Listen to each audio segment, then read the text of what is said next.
Bon,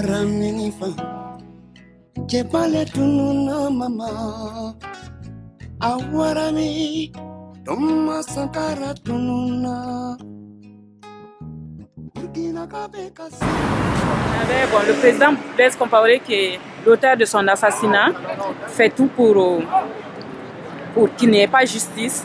Donc la justice est à ses services et puis chaque fois quand l'affaire part en justice, on le déclasse et puis les juges se dessaisissent. Donc aujourd'hui, nous sommes là pour commémorer vraiment ce grand homme africain qui a beaucoup fait pour le Burkina et puis qui est pour l'Afrique. Et puis c'est vraiment un modèle pour la jeunesse burkinabé. Ils l'ont dégagé, ils ont créé Sénégal. Comment on appelle l'autre groupe de musulmans Centrafrique. Bonsoir tout le monde, je suis désolé de ne pas être parmi vous ce soir et je vous remercie de participer et de nous soutenir dans cette campagne internationale Justice pour Sankara qui rentre dans sa 18e année.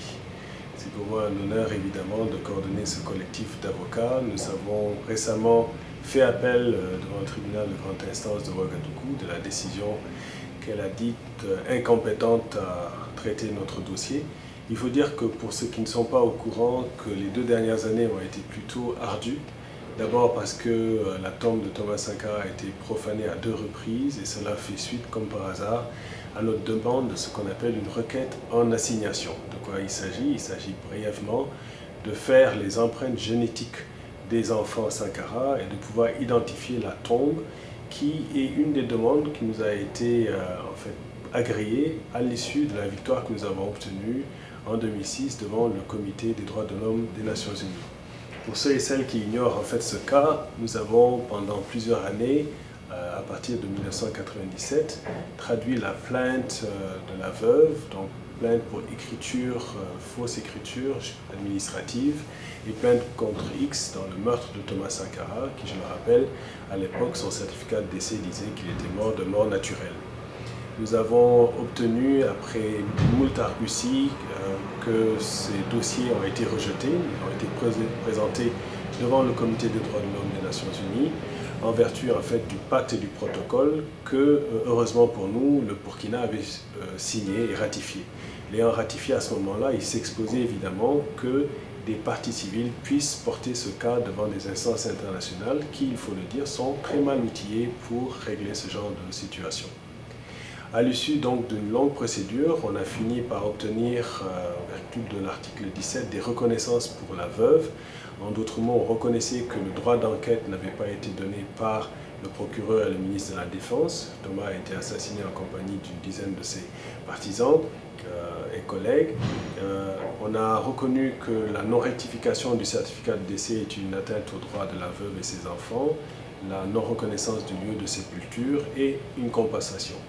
À l'issue de cela, l'État partie a prétendu donner une compensation qui correspondait en fait à la somme qu'il retenait pour les émoluments et en fait la pension de retraite due à la veuve, qui a d'ailleurs de toute façon refusé cette somme tant et aussi longtemps qu'il n'y avait pas une justice dans cette affaire. Et ce qui est intéressant, c'est qu'à l'époque, la présidence de ce comité était aux mains de Madame Christine Chanet, qui était une Française, ainsi qu'un parterre de magistrats, qui ont finalement considéré que le Burkina avait rempli ses obligations en reconnaissant 3 choses. D'abord, ils ont rectifié le certificat de décès, comme quoi Thomas est simplement mort, et ce qui est en fait la vocation de tout certificat de décès. Et ils ont considéré que l'État partie avait rempli quand même, avait suffisamment été humilié dans cette affaire, et que la possibilité d'une compensation est en fait, l'affaire devait être classée. Donc nous, on les a pris au mot, on a dit, bon, puisque le lieu de sépulture n'a pas été reconnu, et comme il y a une douzaine de tombes et qu'on ne sait pas véritablement laquelle c'est, le tribunal nous avait donné le droit de savoir laquelle est la tombe, et donc on a fait l'expertise génétique avec la possibilité de pouvoir faire des empreintes contradictoires, c'est-à-dire une expertise indépendante. On a déposé cette affaire-là, ce qu'on appelle donc une requête en assignation. Elle a été refusée et au mois de mai dernier, nous avons reçu cette position et nous avons fait appel avec nos avocats terrain. Et l'affaire est donc toujours pendante devant les cours de Ouagadougou. Un pays, comme vous le savez, Burkina Faso, qui est en pleine phase de restructuration de son pouvoir exécutif, qui veut manipuler la Constitution, la question de l'immunité judiciaire du chef de l'État, de l'impunité qui règne toujours dans ce pays et surtout de l'indépendance de la magistrature, fait que pour nous, il est clair qu'il faut poursuivre ce travail de lutte contre l'impunité, pas seulement pour le cas de Sankara, mais pour la plupart des chefs d'État qui ont essayé de proposer des voies alternatives de développement, des voies qui satisfassent les besoins sociaux, économiques et populaires de nos masses et qui justement, du fait de ce choix politique, ont payé de leur vie très chèrement cette inclinaison. Et donc aujourd'hui, ce 15 octobre est pour nous une date significative.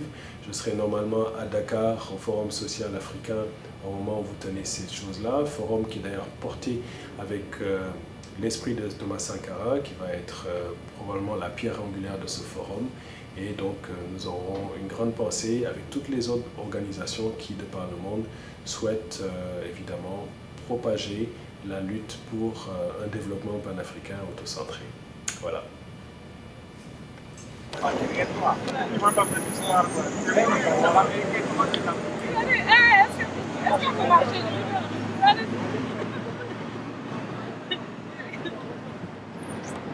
Mais ça dépendait où. Alors il y a eu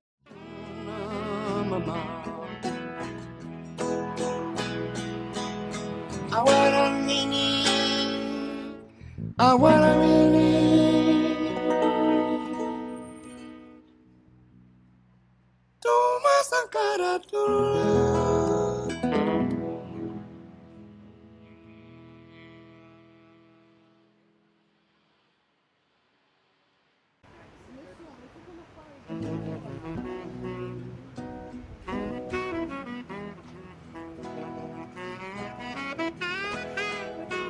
Fais pas attention à moi, ne pose surtout pas, tu sais que moi je n'ai pas télévisé.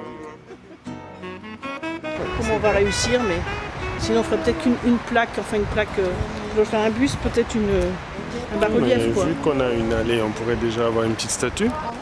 Moi ça me dit quelque chose, hein. Ouais. Et ça c'est la dernière plaque de l'allée Thomas Sankara. Ouais, je pourrais dire que j'y suis maintenant allé. Donc voilà, ça me fiche. Ah ouais, non, là c'est le collège, ouais, c'est ça, là c'est le collège.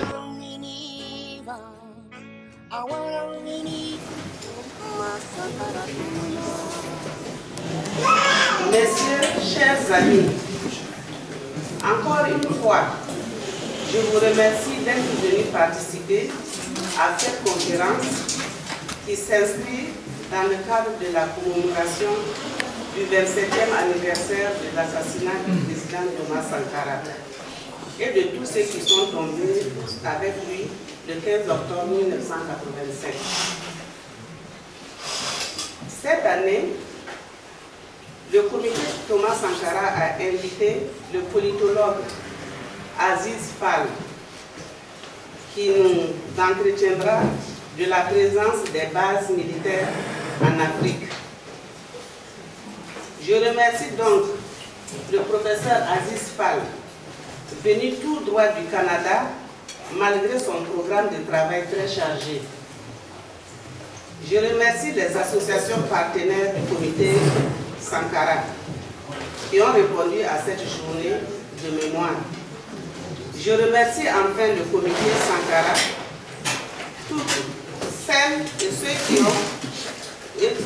qui se sont mobilisés pour que cette journée soit un succès, à l'instar des autres années, des années précédentes, des années précédentes. Ceci dit, cette conférence porte sur l'interventionnisme des forces étrangères en Afrique. Ce thème revêt aujourd'hui une importance capitale pour l'Afrique, car les pays étrangers, occidentaux en particulier, s'invitent dans les guerres localisées où ils prétendent résoudre les conflits africains.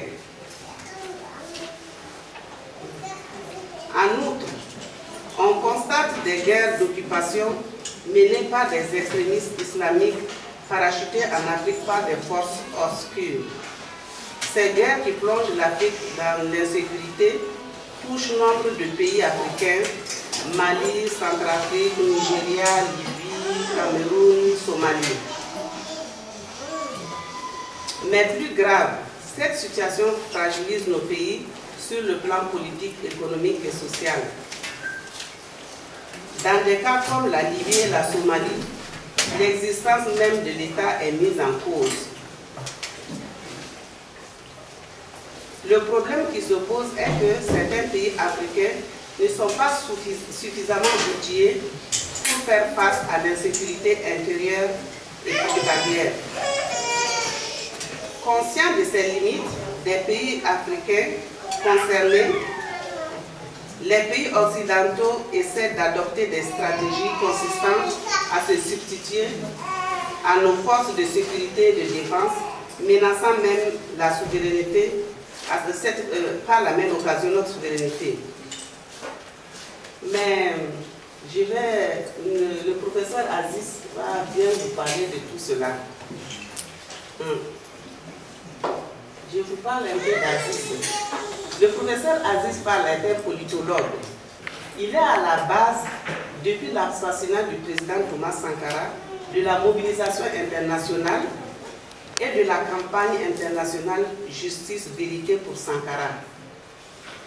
Les actions qu'il entreprend avec un collectif d'avocats contribuent non seulement à faire connaître la cause de la famille de Thomas Sankara, mais également à la sauvegarde de sa mémoire. Je lui en suis sincèrement reconnaissante. Ce combat continue. J'espère qu'à force de persévérer, nous obtiendrons gain de cause. C'est donc avec plaisir que nous l'accueillons ici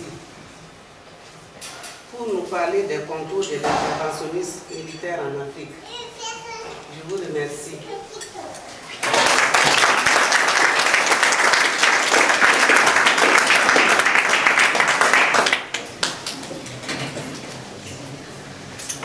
Voilà, après le mot si profond de Marianne, j'aimerais prendre la parole au nom du comité Thomas Sankara. Nous célébrons donc, disais-je ce soir, notre énième commémoration, en réalité la 7e depuis l'instauration annuelle de cette manifestation au niveau local à Montpellier. Certains nous en ont fait le reproche, estimant qu'une célébration bisannuelle ou quinquennale serait peut-être plus adaptée, nous épargnant aussi, au passage, un investissement parfois laborieux en termes de mobilisation, d'implication et de réalisation. Mais j'entends aussi le message de ceux qui pensent que nous ne faisons pas assez et que le comité Thomas Sankara et que pardon, le président Thomas Sankara mérite sans aucun doute plus qu'une simple commémoration annuelle, au risque de s'essouffler finalement de lasser. 27 ans après, force est quand même de constater que l'engouement, l'admiration et la fascination sont toujours aussi présents, à la fois de manière transgénérationnelle et transnationale. C'est bien à la force incontestable d'un homme qui, comme le dira le capitaine Kaboré, a accepté de mourir pour être plus grand. Nous sommes arrivés à la conclusion paradoxale qu'il fallait effectivement une certaine dose de folie ou une certaine conviction et une haute vision de l'État pour oser aller à l'encontre de l'ordre établi et à l'encontre de l'état politique, économique et financier du monde. Oui, le président Thomas Sankara aurait pu s'installer dans la France-Afrique et finir des beaux jours comme beaucoup l'ont fait. Tout comme bien avant lui, au Niomé du Cameroun, Lumumba du Congo, Kwame Nkrumah du Ghana, Amilcar Cabral du Cap-Vert, Biko d'Afrique du Sud, Valdiodio du Sénégal, Olympus du Togo et j'en oublie, ont payé le prix suprême pour leur engagement politique et citoyen. Le LEPAC Maurice Clavel est un lycée du département, de la région, dans lequel j'enseigne et dans lequel j'ai initié les élèves à la découverte bien sûr du monde, mais aussi à la découverte du Burkina et de ce président atypique.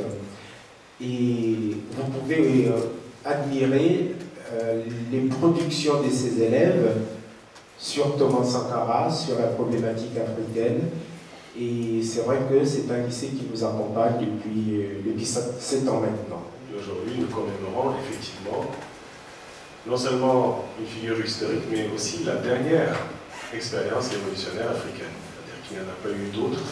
Le printemps arabe lui-même, nous pourrons y revenir, n'ayant été qu'une avancée et non pas un processus révolutionnaire. C'est-à-dire c'est le rare moment où il y a eu vraiment un début de transformation des rapports sociaux.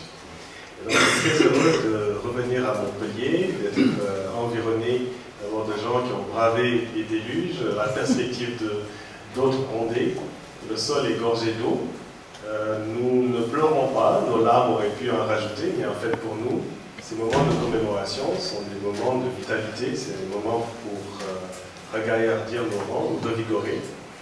Les dessins que ces enfants ont pris la peine de faire, cette petite place, ce petit passage que la ville de Montpellier a si aimablement nommé Thomas Sankara, sont tous pour nous des signes effectivement de grande joie et de solidarité.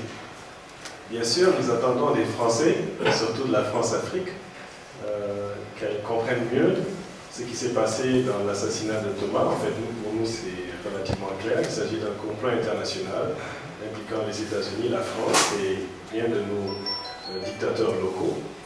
Depuis 18 ans maintenant, cette affaire est en cours. Au moment où nous parlons, nous avons fait appel de la décision du tribunal de grande instance de Ouagadougou de se déclarer incompétente.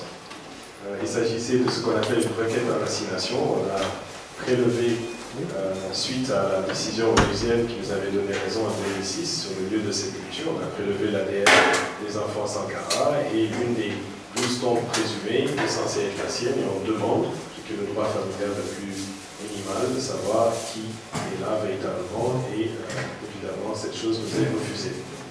Mais les arguties judiciaires qui sont brandies ne sont en fait que de nombreuses formes d'intimidation auxquelles ont été soumis la plupart de nos membres, mais surtout, j'ai une pensée particulière aux sankaristes qui sont sur le terrain, qui luttent, et qui demain physiquement, vont essayer, une fois de plus, d'unir leurs rangs. On apprend que 3 des formations politiques sankaristes vont essayer de former un nouveau front commun, et nous les encourageons dans cette lancée, sachant pertinemment qu'ils sont à contre-courant. Alors, je suis venu... Ce qu'il faut se dire d'abord, c'est que Thomas Sankara était un révolutionnaire. Il a démontré, de par son courage, de par sa vie, sa conduite, de par ses prises de position, tant à l'intérieur du pays, vis-à-vis des masses, vis-à-vis des problèmes de développement économique et social de son pays, vis-à-vis des défis auxquels est confrontée l'Afrique, vis-à-vis des luttes des peuples à travers le monde contre le système capitaliste et contre le système impérialiste. C'était une authentique révolution.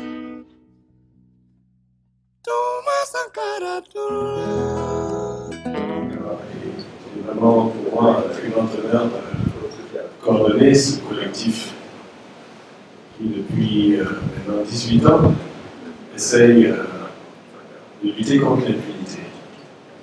En fait, il faut comprendre c'est quoi l'impunité, même si ça peut paraître quelque chose de conceptuellement difficile pour ceux qui ne sont pas dans le droit. En fait, c'est quelque chose que tout le monde comprend. C'est lorsque des gens qui sont en position d'autorité abusent de leur statut et commettent des choses, soit par un comportement répréhensible, enrichissement illicite, soit tout simplement un comportement à caractère criminel. criminels, c'est-à-dire jusqu'à l'assassinat.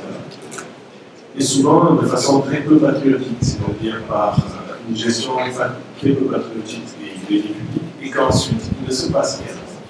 C'est-à-dire qu'ils puissent continuer non seulement à perdurer dans leurs exactions, mais qu'en plus, ils parviennent à déformer la réalité pour que l'histoire qui soit écrite soit conforme à la version qu'ils en veulent.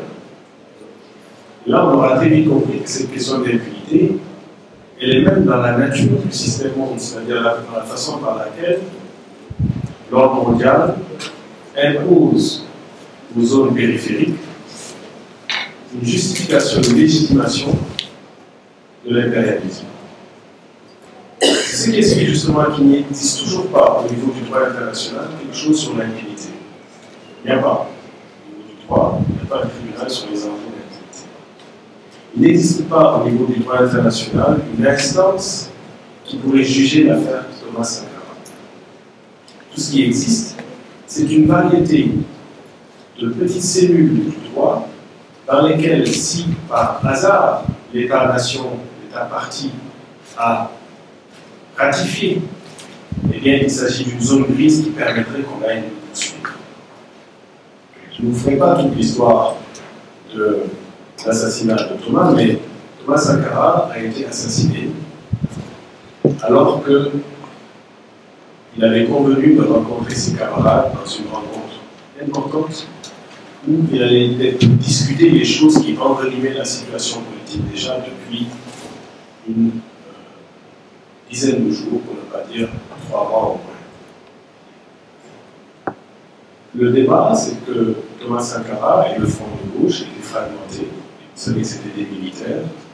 Et Thomas songeait, alors qu'il ne contrôlait aucun des leviers politiques au niveau militaire, mais seulement au niveau exécutif, de disposer d'aucun instrument militaire, ni dans les forces de sécurité, ni dans l'armée. Donc, déjà, c'est pour expliquer qu'il ne pouvait pas fomenter un coup, il ne pouvait pas, en réalité, faire quelque chose. Ça, c'est pour l'alibi souvent donné que le coup est arrivé parce que lui-même préparait quelque chose. C'est un des textes qui sera brandi. Donc, ce jour-là, Thomas revenait du sport. Vous savez qu'il avait organisé le sport de masse, qui était une des activités révolutionnaires. Il revenait donc en tenue de sport, ou au conseil de l'attente, où l'attendait ses camarades. Je dois maintenant expliquer, avant d'arriver à ce contexte, que ce n'est pas un complot local, ce n'est pas, tel qu'on veut le montrer, l'histoire d'Abel et Caïn, c'est-à-dire 2 frères ennemis qui se tuent. Il s'agit en fait d'un véritable complot international. Pour ça, il faut juste faire une petite marche arrière. L'histoire commence en réalité aux États-Unis. Que se passe-t-il aux États-Unis? Aux États-Unis, Charles Taylor, un Libérien, est enfermé dans une prison fédérale américaine. Il a volé l'argent des Libériens, l'équivalent de 900 000 $. Et il est enfermé dans une prison fédérale, dont il est exfiltré. Il est exfiltré par la CIA, qui l'envoie en Libye. Que se passe-t-il en Libye? En Libye, Kadhafi a établi des camps pour tous ceux qui se réclament du panafricanisme, des forces radicales de gauche. Et là, il rencontre Foday Sankoh, Libéria, mais aussi Blaise Compaoré. Cet élément est important et on le verra plus tard dans mon exposé. Qu'est-ce qu'ils ont en tête? Ils ont en tête de freiner la révolution du Burkina. Pourquoi la révolution du Burkina dérange-t-elle et comment se dit qu'elle avait été tolérée? C'est très simple. On a toléré la révolution du Burkina parce que c'était un pays enclavé et pauvre. On sait qu'il ne réussirait pas. Et très vite, on s'est rendu compte qu'Ottoman était en train de réaliser la chose fondamentale, c'est-à-dire le changement des rapports de production. Il avait su harnacher l'autosuffisance alimentaire qui était lancée. Il avait su commencer la bataille de l'eau. Il avait rééquilibré, comme je l'ai dit un peu plus tôt, l'équilibre fonctionnel entre ville et campagne. Il avait réduit le train de vie de la fonction publique et des élites bourgeoises. Il avait remis à leur place les élites religieuses traditionnelles. Et il avait lancé une bataille collective pour un mécanisme décisionnel démocratique. anti-néocoloniale, anti-impérialiste, et surtout dans une perspective internationaliste et pour la lutte contre l'apartheid. Donc c'est sûr qu'il était complètement en contre-courant de tout ce qui se passait dans la sous-région. Une bonne partie des Burkinabés étaient regardés comme des citoyens de second niveau dans la sous-région. C'est eux qui fournissaient l'essentiel de la main-d'œuvre mondiale en Côte d'Ivoire facilement. J'ai aidé à faire de culture de café et de cacao. Donc il faut comprendre à ce moment que ce qui se passe, c'est que le Burkina, qui à ce moment-là s'appelle Volta, était en transformation. Le précaré français, qui en général n'aime pas cela, parce que rappelons des initiatives différentes, par exemple celle de Sékou Touré à l'époque de notre jeunesse, parce que Sékou Touré essaye sa part médiane, qu'est-ce qu'on fait? On va à la France fabriquer des faux billets et inonder le marché pour créer une inflation. La Guinée est obligée de vendre sa bauxite boycottée par l'Occident au Canada à 1/5 du prix mondial pour rester à flot. Donc, l'exception guinéenne, les expériences du Ghana sont les très rares événements à caractère progressiste dans notre sous-région. Ici, nous-mêmes, la Fédération du Mali a été sabordée dans des conditions sur lesquelles on peut revenir, mais vous voyez que la question de l'impunité est toujours derrière. Et donc, toujours est-il que, après avoir été toléré, on se rend très vite compte de la capacité de nuisance du modèle sacariste dans la région. En fait, on ne parlait pas encore du modèle sacariste, on parlait d'une expérience qui était en train de s'étendre et qui était éminemment dangereuse. À partir du moment où il questionne l'équilibre néocolonial, il fallait donc l'éliminer. Et c'est là que la jonction se fait entre la CIA et les services français. Le paradoxe, c'est que il y a la France et la France-Afrique. Il faut bien faire attention. La France-Afrique est un dispositif affairiste qui permet de garder la magnificence du réseau économique de la France.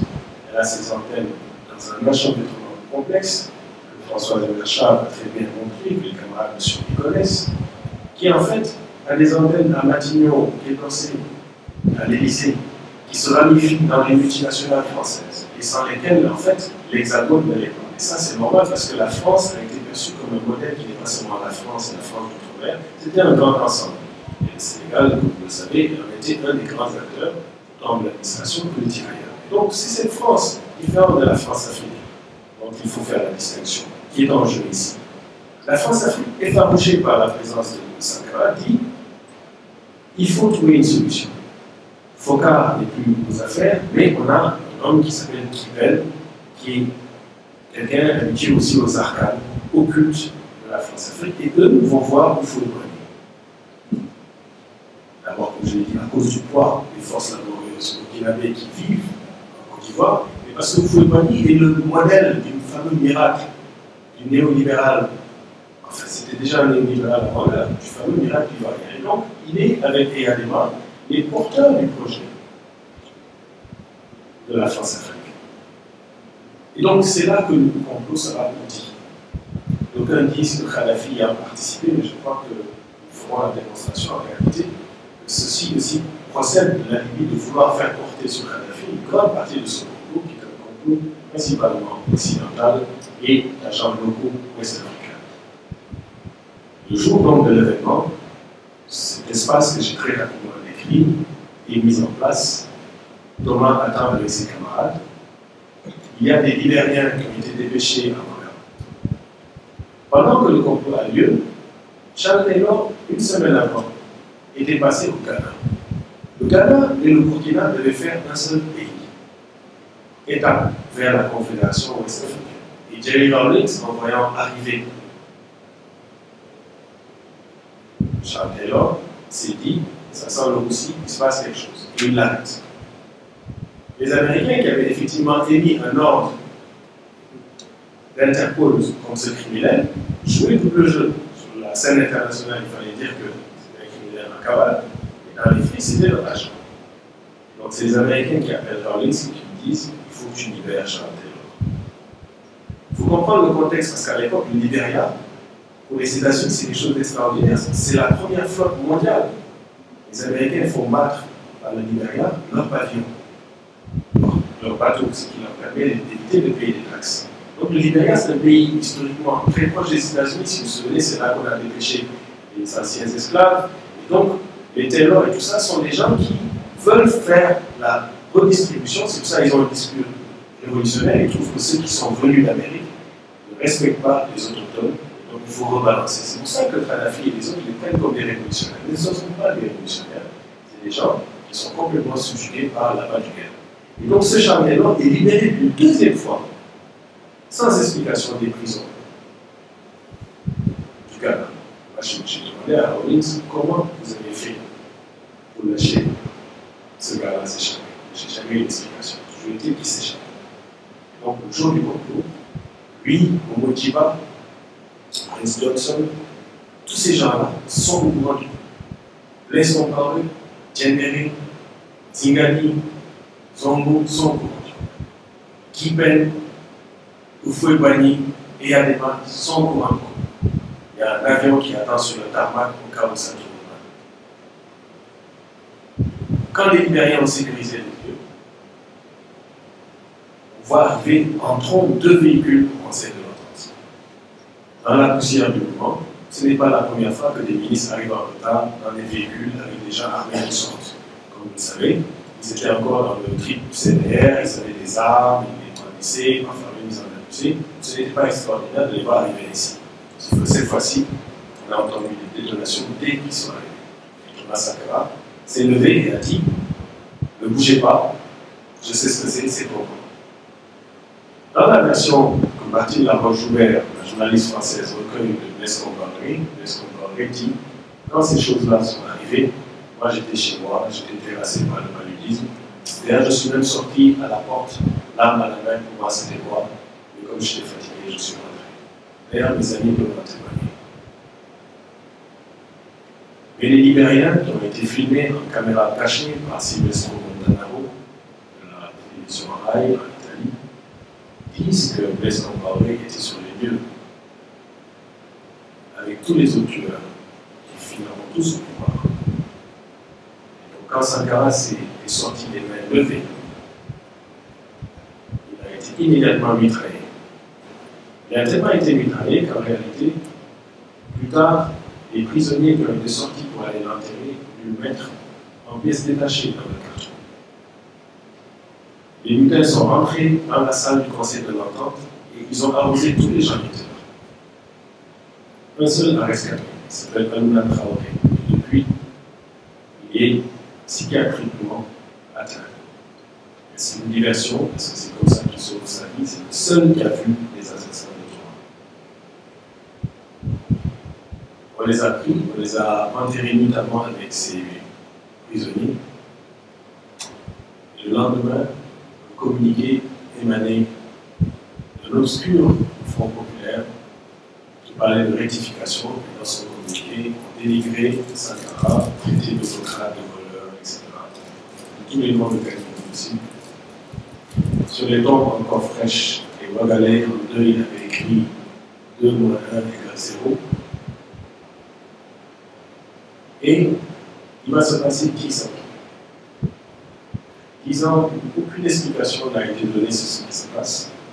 Et nous serons pourchassés à partir de ce jour tous les résistants. Tués un à un.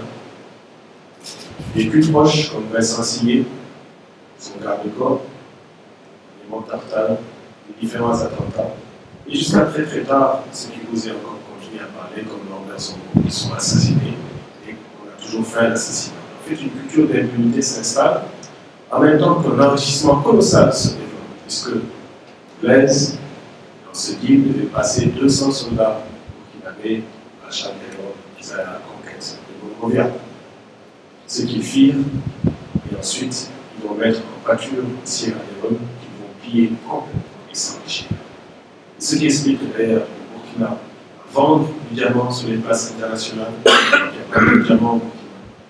C'est ce qui explique que 20 ans plus tard, malgré l'embargo des Nations Unies contre l'Angola et les diamants de Saint-Denis, c'est par le Burkina qu'on va continuer à vendre parce qu'il avait développé des filières de fer. Cette criminalisation de l'État va se faire dans une très grande respectabilité. Au début, ils ne pouvaient pas renoncer au discours révolutionnaire, et très vite, ils vont le défloquer. Ils vont tenir le discours de la rectification, et en bâtissant sur les acquis de la révolution, ils vont la passer complètement moi à droite, avec le soutien de la France-Afrique, le dispositif de l'impérialisme et de la Banque mondiale. Ça a été l'arrêt définitif du processus révolutionnaire. Le certificat de décès de Thomas Sankara disait qu'il était mort de mort naturelle, avec 11 autres personnes. Lorsqu'on est arrivé à la 10e année, à quelques jours de la période de prescription décennale, c'est-à-dire que si on avait attendu, tout se serait arrêté. Jusque-là, l'État n'avait rien dit. Le ministre de l'époque, le ministre de la Justice, Blaise Compaoré lui-même, aurait dû, c'était le ministre de la Justice, donner l'ordre de poursuite avec le procureur. Aucune explication n'a été faite. Donc, quand on arrive à la période décennale, la veuve, qui entre-temps avait fui, par le Sénégal, ensuite au Gabon, ensuite carrément dans le pays même où on a tué son mari, attend toujours en vain. Et on lui fait comprendre que si elle ne porte pas plainte avant que ça fasse 10 ans, les dispositions du Burkina font qu'on ne pourra plus jamais revenir sur ce dossier. Donc c'est ainsi que se constitue le royaume d'avocats. Elle porte plainte, le maître de données répond et inscrit. Lorsqu'on a un appel international, on commence la campagne internationale justice pour Sankara. Le Burkina n'en revient pas que d'abord une veuve ose demander des comptes. C'est la première fois dans l'histoire. La plupart des chefs historiques, quand ils sont assassinés, on terrorise leurs proches. Elle a le courage de porter plainte. Une plainte contre X est faite pour assassinat et il faut en écriture juridique. Et commence une odyssée qui va durer 18 ans. Nous bâtissons un collectif international d'avocats, tous qui travaillent pro bono. J'insiste sur ça parce que beaucoup de gens pensent que nous avons des millions, que des gens occultes nous soutiennent, que c'est des présidents qui n'aiment pas Blaise, qui financent, etc. Parce qu'ils ne comprennent pas que les Africains et les internationalistes peuvent travailler ensemble, comprendre le droit international et passer par ces exercices pour coincer ces criminels. Nous avons épuisé tous les recours au Burkina. Nous avons perdu un cours suprême. Le jour-là, il fallait payer 1 million. Ils nous ont dit qu'il restait à 5 000 francs que vous n'avez pas payé. C'est un petit récépissé. Et les dispositions du Burkina elles-mêmes montraient que les enfants de Sankara, qui étaient mineurs, qui faisaient partie de la plainte, étaient exemptés, dispensés de donner ces 5 000 francs. C'est comme ça que nous avons perdu un cours suprême. Nous avons étudié tous les paliers internationaux à ce moment en disant mais comment on peut aller contre ce régime. Le Burkina avait fait l'erreur, qui n'est pas une erreur, mais qui est en fait la disposition de tout état de droit, d'adopter et de ratifier le pacte et le protocole des Nations Unies, du Comité des droits de l'homme, dans lesquels les citoyens comme vous, comme moi, peuvent, s'ils sont molestés par le système de magistrature, recourir. Et donc, c'est par cet exercice que nous sommes allés devant le Comité des droits de l'homme. Nous avons engagé ce qu'on appelle une communication. Elle a d'abord été reconnue recevable. Là, on a commencé à sentir la panique dans les rangs de la France-Afrique. C'est quelque chose qui va durer extrêmement longtemps. En 2006, on a gagné aux Nations Unies. Ça a été un précédent non seulement dans le système des Nations Unies, dans le cadre du meurtre de la chef d'État. N'oublions pas que les Nations Unies eux-mêmes, leur propre secrétaire général, dans cette chose, a été tué au Congo. La question de l'impunité, elle est au sein même du système. C'est la première fois dans l'histoire d'un pays africain qu'on gagne. Qu'est-ce qu'on a gagné? On a gagné en faveur de l'article 7 que la veuve avait droit à une requête. On a gagné qu'il fallait qu'on sache quel est le lieu de sépulture. On a gagné qu'il fallait qu'il y ait une rectification du certificat de décès. Et on a gagné une compensation. Et ce n'est pas un vrai tribunal, ce sont des experts réunis. Burkina, on a donné 90 jours pour se conformer. Là, c'était panique à bord. Ils sont allés chercher les meilleurs avocats. Ils ont cherché tous les interstices. Ils ont regardé parmi les experts qui étaient les plus vulnérables. Le comité était dirigé par Mme Christine Chanet, une Française, vraiment très intègre. L'expert M. Schmitt a été vu à Zignaré, dans une piscine cossue d'un hôtel de Ouagadougou. C'était le porteur de notre dossier.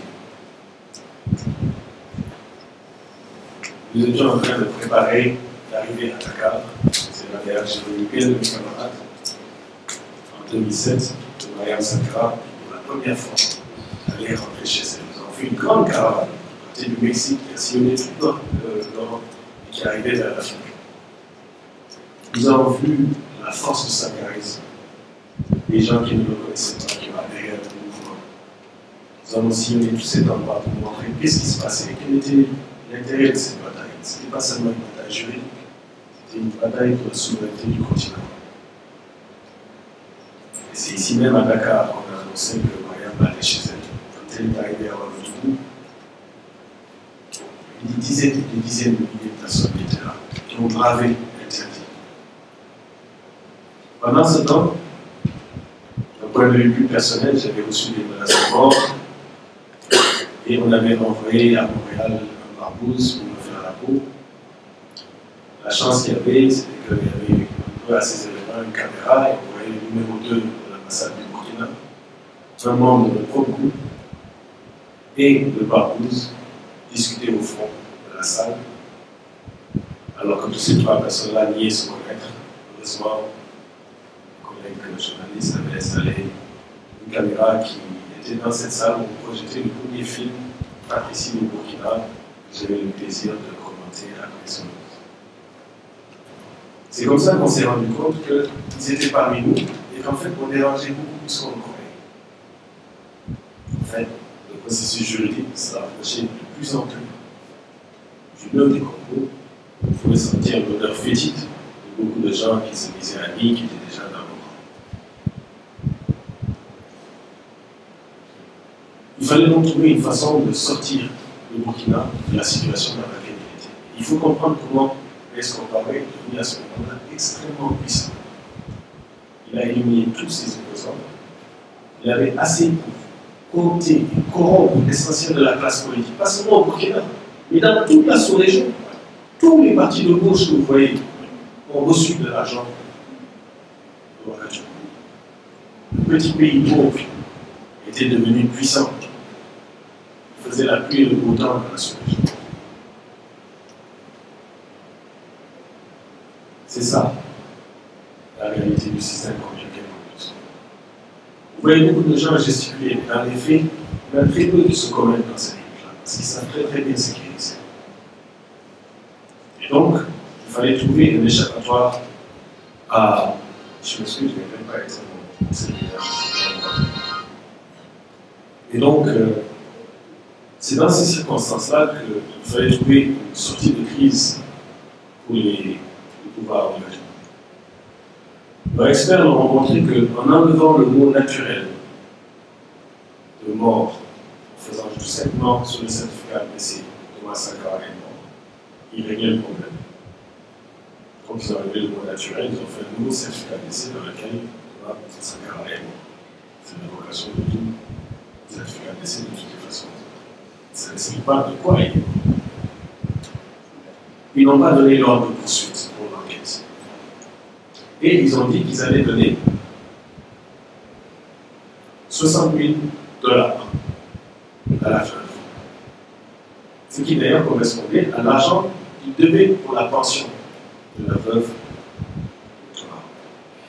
Mais sur le papier, ils ont mis un zéro de plus. Ça faisait donc 600 000. C'était une erreur de typographie. Le comité des droits de l'homme a considéré que cette somme exorbitante pour un pays si pauvre était vraiment le témoignage de la bonne volonté de ces autorités de faire un geste constructif.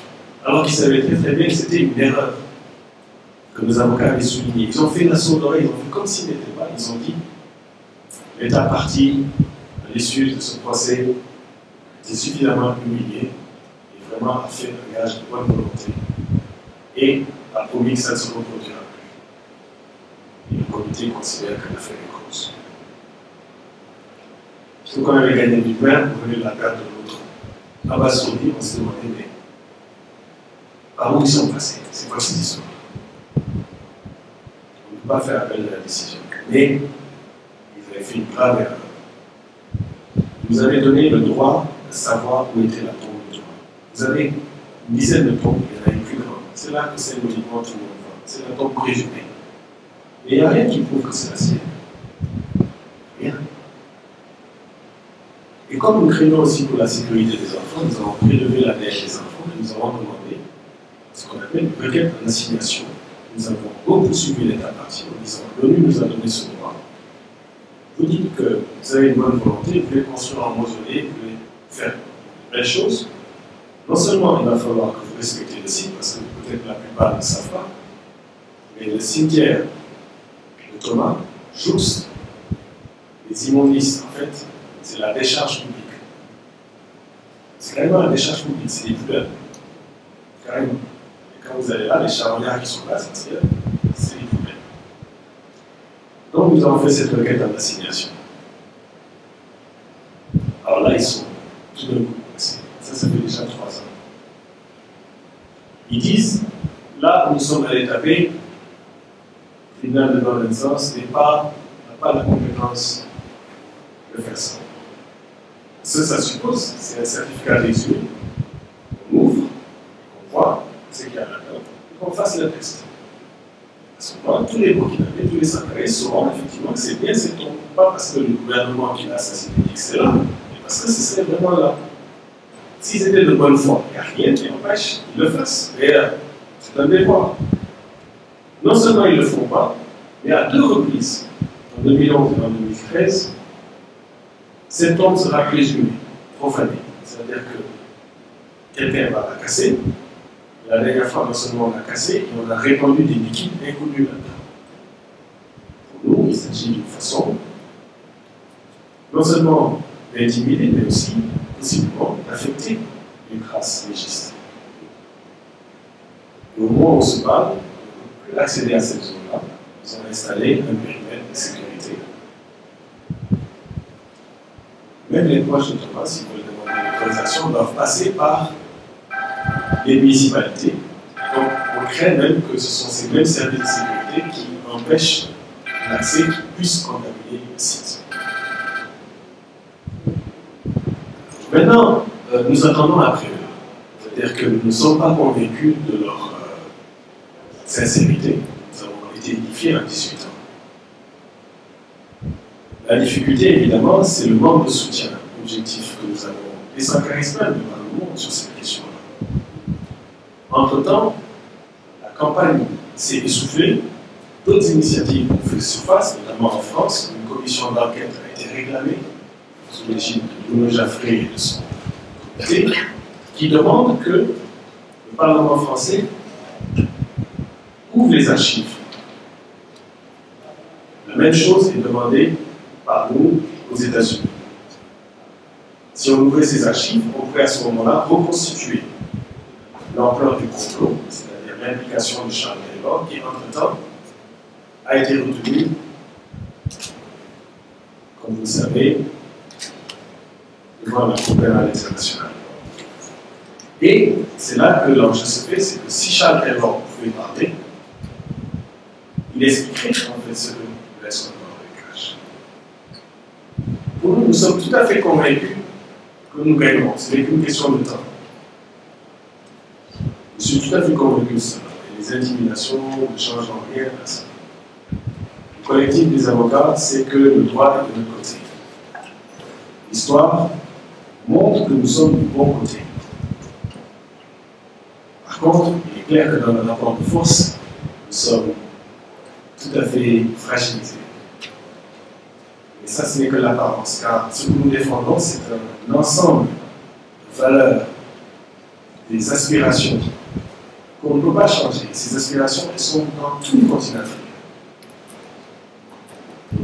Simple, est-ce que nous allons indéfiniment gargariser de la perte de nos martyrs, les commémorer, égrener le nombre incalculable de résistants qui tombent sur le champ et qu'on utilise comme des icônes, ou est-ce qu'on va se rendre compte en fait que c'est notre approche qui cherche tout le temps l'ordre providentiel emblématique, qui est même la cause de la personnalisation du pouvoir et sa déviation des réalités des masses populaires. Très juste.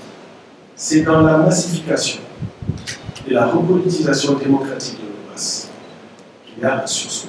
Et Sankaris vient de le comprendre. Il vient de se lancer dans un mouvement d'unification que je me permets de saluer de nouveau ici depuis le Forum social africain. 3 partis sankaristes, il y a à peine une semaine, viennent de faire jonction. Je dois juste rappeler pour vous dire le caractère ubuesque de la réalité politique de ce pays, que Benoît Sankara, qui n'a rien à voir au niveau familial avec Thomas, mais qui est un des avocats de terrain, par le fait qu'il a eu le courage de s'interposer et de lutter dans cette histoire, on a gagné tellement de popularité qu'il en est devenu l'opposant notoire du président Compaoré, qui est aujourd'hui déterminé à trouver un subterfuge constitutionnel pour rester en selle. Ce ne sera pas le seul, et probablement, qu'il réussisse ou non, ça ne changera pas le fait que les enjeux fondamentaux pour lesquels nous luttons demeurent. Ces enjeux derrière cette lutte contre l'impunité, c'est de dire si l'impunité des firmes multinationales, de ceux qui nous dirigent, perdure, il ne pourrait y avoir que du soulèvement. Les initiatives qui essaieront de renverser ce soulèvement sont vouées à l'échec tant que cette impunité est là. C'est-à-dire que même si, par exemple, dans un pays comme ici, dans n'importe lequel de la sous-région, les forces populaires parvenaient à arracher le pouvoir, les aspirations du peuple, et prendre le pouvoir, la culture d'impunité, de pouvoir laisser à ceux qui tiennent l'ordre mondial, les tenants de l'ordre mondial, est tellement fort que s'il n'est pas repoussé, malheureusement, leur capacité de nuisance mettrait à bout les efforts de nos masses. Voilà pourquoi il est extrêmement difficile de faire ce travail en rang isolé. C'est un travail qui doit se faire dans la durée. Et l'exemple que nous devons prendre, c'est comment nous avons réussi la lutte contre l'apartheid. La lutte contre l'impunité et la construction du panafricanisme doivent être menées comme un défi à relever. Dans un rapport récent de la défense française, le panafricanisme est décrit comme un ennemi de la France du XXe siècle. C'est qu'ils ont compris que ce n'est que dans ces rangs qu'on refuse l'Afrique sans les Africains, l'Afrique des ressources. Ils ont compris qu'il s'agit là du dernier espace de résistance contre la compradorisation, c'est-à-dire le fait que la subordination de nos élites est tout ce qu'on réserve à nos États.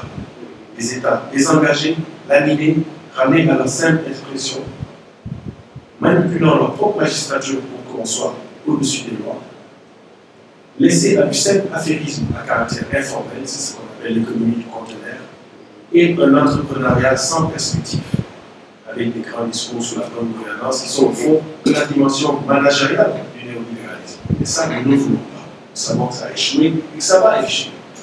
Ce sont des modèles qui sont en perfusion. Et ces élites qui tiennent, parce que c'est elles qui, à ce moment-là, ont des petits soupçons de cette rente. Et là, ils bradent les ressources naturelles. Et c'était contre cela que Thomas s'est interposé.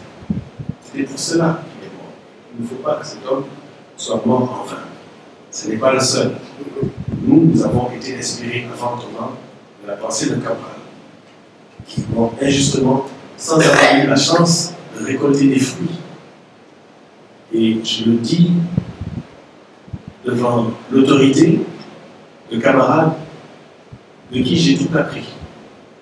En face de moi, j'ai celui qui m'apprenait à être bon en maths, et c'était vrai d'ailleurs parce que j'étais nul en maths. Il a tout essayé. Par contre, ils m'ont inculqué des valeurs progressistes. Et c'est pourquoi, lorsque dans des hémicycles comme ceci, nous avons la chance de venir réexpliquer. Ce n'est pas pédagogique, ce n'est pas par forme de gargarisme entre nous. Au fond, cet atelier est inutile parce qu'il est constitué de gens qui pensent déjà, qui comprennent déjà tout ce que je viens de dire. mais c'est pour nous une sorte d'exorcisme.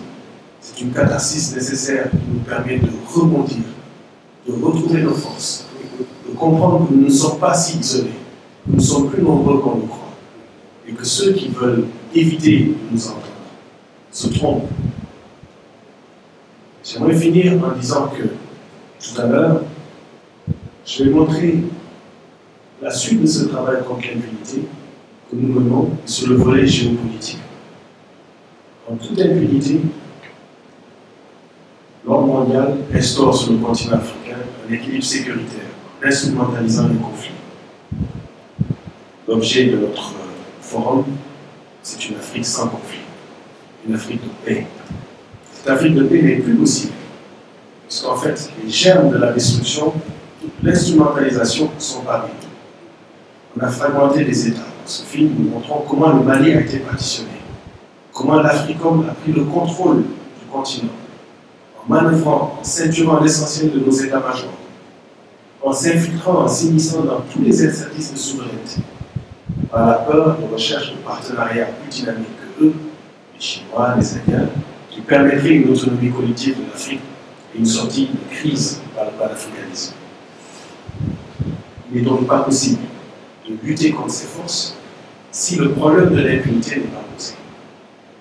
C'est aux Africains d'écrire, d'élargir la troisième génération des droits de l'homme en écrivant la trame même de ce que devrait être le droit international contre l'impunité, sur la responsabilité civique, sociale et environnementale des entreprises, sur la gestion prébendière des enrichissements illicites, sur les crimes à caractère politique de masse, sur la lutte contre les génocides, sur l'instrumentalisation du culturalisme et du fondamentalisme religieux, etc., etc., etc.